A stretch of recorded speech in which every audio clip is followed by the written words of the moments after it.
आज सकाळी सकाळी तर इतका छान वातावरण झालेलं, म्हणजे सगळीकडे फॉग झालेला, काहीच दिसत नव्हतं. आमच्या समोर ज्या बिल्डिंग होत्या, रस्ता होता, रेल्वे ट्रॅक आहे, ते काहीच दिसत नव्हतं. डमरू पण त्या व्ह्यूचा एन्जॉय घेत होता. त्यानंतर आमचा नाश्ता वगैरे झाला, थोडंसं असंच टाइमपास करत होतो. डमरूला त्याच्या बापूची शॉर्ट्स घातलेली, इतका क्यूट दिसत होता, त्याच्यासोबत जरा खेळत होते. सकाळचा टाइम असाच जातो आमचा. आजच्या दुपारचा मेन्यू होता शेंगदाण्याचं बेसन, तर पटकन मसाला बनवून घेतला. क्लासला पण जायचं होतं म्हणून पटपट आवरून घेतलं. स्वयंपाक झाल्यानंतर आंघोळीला गेले आणि एकदम फास्ट आवरलं. क्लासला पोहोचले आणि क्लास सुटल्यानंतर बाहेर होते, तर कोणाचे तरी भांडणं चाललेले, तर जरा बघत होते, तर रिक्षावाले होते दोघं जण.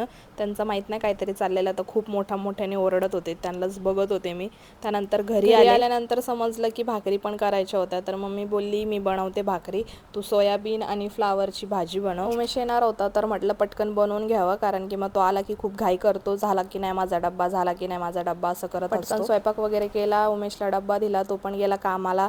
डमरूची एक झोप पण झाली आणि संध्याकाळचा पण व्ह्यू आम्ही एन्जॉय करत होतो. आता मी व्हिडिओ काढत होते आणि हा शाणा इथे उभा राहून इथे उभा राहिला आणि डायरेक्टली पाय खाली टाकला आणि पडला. आणि कसं लागले बघा त्याला. दाखव तिकडं कोण कर, हे बघा इकडे लाल झालंय, दाखव तिकडे बघ, ते बघ काय आलं, बघ तिकडे बघ, तिकडे बघ, दिसतंय लाल झालेलं गाळाला, बघितलं.